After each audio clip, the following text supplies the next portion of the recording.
YouTube, man, what's going on? It's LNH back with another video. And we got two huge pieces of news to talk about. McClung is going crazy in the G League, and he may even soon enough be heading to the Lakers regular squad. And again, Bronny had another recent game, and some people are saying this dude may have more injury problems once again. So let's break down, get right into it, man. If you do like these type of videos, like the video, but let's take a look at it.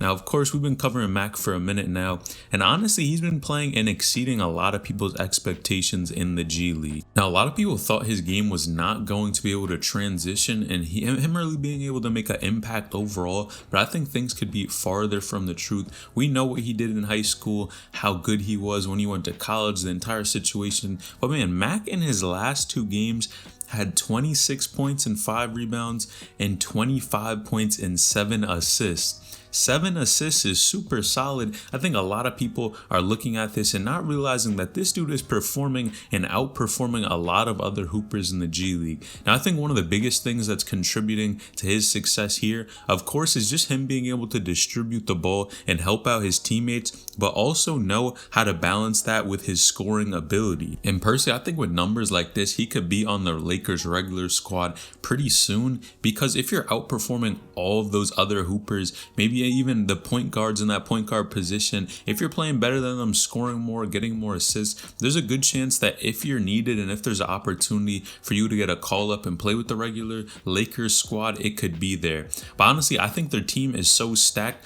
I don't think the Lakers is even the best place for McClung, in my opinion. Although he may be playing well, I think just the opportunity for growth when you have people above you in the league like Bron and Westbrook, it's going to be super tough to be able to transition over to one of those teams just because they have so much talent. And Westbrook, of course, you're never going to be playing over Westbrook. Now, some people are even saying and making jokes that this G League team was better than the actual Lakers NBA squad. And with the way McClung is playing, people have even said he should take Westbrook's spot, but I'm never going to go that far. Of course, he's playing well, but again, he just needs to continue to prove himself and actually bring this up when the official G League season does start, which is December 27th. And I think for sure, if you perform well there and they take into account what you did in the preseason of the actual NBA G League games, I think there's no reason why this dude probably at least can't get some type of minutes on the actual Lakers. Now, he did previously, and he didn't play the best, I'm going to be honest here, but I think he's been working on his game,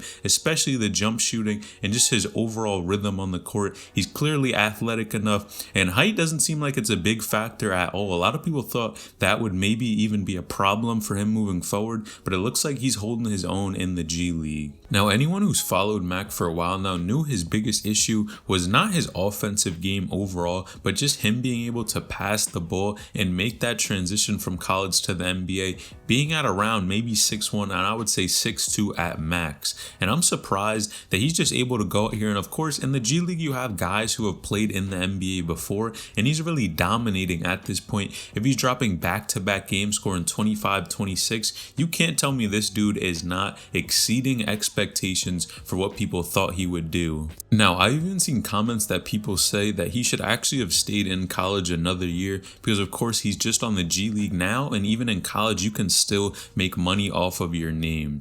Now, I think to this, on one hand, yes, he could have stayed, but I don't think there's anything more he really could have done in college. I think he played well enough to the point where even if he stayed one more year, would have been more of a liability than him gaining anything from it. Remember, he was playing at Texas Tech, one of the most solid programs in the country for basketball. They've done a lot over these past couple years, and he was honestly the leader of the team when they needed a bucket, when the time was running out. He was there to knock down shots. So I really don't think it would have been that beneficial if he would have even stayed in college, because I think the biggest thing about his game was really his height and just overall if he could make that transition. It wasn't that he didn't prove himself in college. So I think overall he made the right decision moving forward, and clearly with what he's doing on this G League squad, man, he's gonna get moved up soon. But you guys let me know if you agree or not. What do you think? Do you think he's going to get moved up? Let me know in the comments down below. If you like the video so far, man, drop a like or a comment. But let's get into Bronny now. Bronny James, of course, man, he just had another recent game,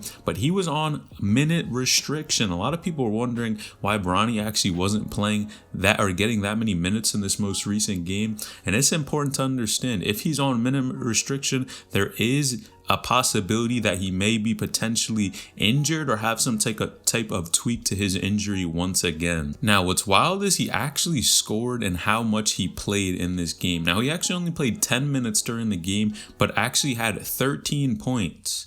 13 points in 10 minutes is solid if I've ever seen it, man. And honestly, all the comments that I saw in the comment section were pretty good. People were applauding him for how well he was playing so far. But hopefully this dude is not injured again, because I think that would be the worst thing that could happen. Clearly, he's gaining some type of momentum moving forward. Even when he was playing at the Staples Center, how well he played there, I'm sure it was a huge confidence booster for his overall game. And now he has to just keep things going. Of course, once you have one good game, now we want to see what he's really capable of. And Amari Bailey wasn't playing as well, so we're still really waiting to see what's going on with this dude. For sure, he was injured previously. It seemed like he was back and ready to go, but he was not playing in that most recent game. But I think the injury could be one thing that could hold Bronny back, because if he's not on the court playing again, man, I think again we're just going to see these overrated chants that he's not that good, and a lot of other stuff that people have been saying over and over about his game and just overall about how he plays on the court, if he's being aggressive or not, and does he really deserve to be on the floor, and even should he be at Sierra Canyon. Now, they won that most recent game by 40 points. Honestly, I'm gonna be honest, sometimes these squads that they're playing, I don't know if they're playing some of the best teams. Now, of course, they played good teams. When they played St. Vincent St. Mary, they were one of the best teams ranked in Ohio, which is pretty good. But talking about on a national scale, I really can't say anything until they play either IMG or Montverde or some of these other really highly recruited, highly talented prep schools. Because again, some of these schools that they're playing, they won by 40 points that most recent game, man. And I don't know how much it's really helping Bronny at all. Now, of course, on one hand, some people are saying these two teams are just super talented. Sierra Canyon is just that good. That's why they're winning by all of these points. But if Bronny's on minute restriction and Amari Bailey doesn't play and they're still beating teams by 40 points, I don't know. Something seems kind of off about that. But I definitely think that it seems like it's the best case scenario for him to stay at Sierra Canyon for right now. Because earlier on, when this dude just was not playing well at all, I really didn't think it was positively benefiting him at all. Now, initially, of course, if you're not playing well, doesn't look like you're gelling with the team, it really wouldn't make sense to stay at a school. And maybe you could go to a school where you can get your confidence up and really just go out there, get that confidence, score a little bit more, really be the guy that the team depends on. But in this case, I think Bronny has really got a little bit more comfortable with his game. It seems like he's growing overall. His confidence, just his maturity, being able to be a little bit more aggressive, the motivation factors, and it seems like things are going to work out for him so far. But I'm definitely excited to see what he's going to do in the future, because again, his ranking is probably going to change as well. He's probably going to get ranked, man, like I said before, top 10 most likely in my opinion, or at least it's going to increase. Right now it's 49, and everyone's waiting to see what those new rankings are going to look like. Who knows, maybe he'll even be ranked higher than Mikey, but I want to see that matchup again. Hopefully Vertical Prep could go and actually play Sierra Canyon one of these days, because you guys know Bronny and Amari didn't show up. They didn't play that game, but Vertical Prep got killed. So I'm really wondering what these squads are looking like, man. But you guys let me know, what do you think about Mac McClung, how he's been playing overall? And Bronny, do you think he's injured or not? Do you think that's something we need to be worried about? And where is he going to be ranked? Let me know in the comment section down below. Make sure you like this video, sub to the channel. I appreciate each and every one of you. Selling each and more.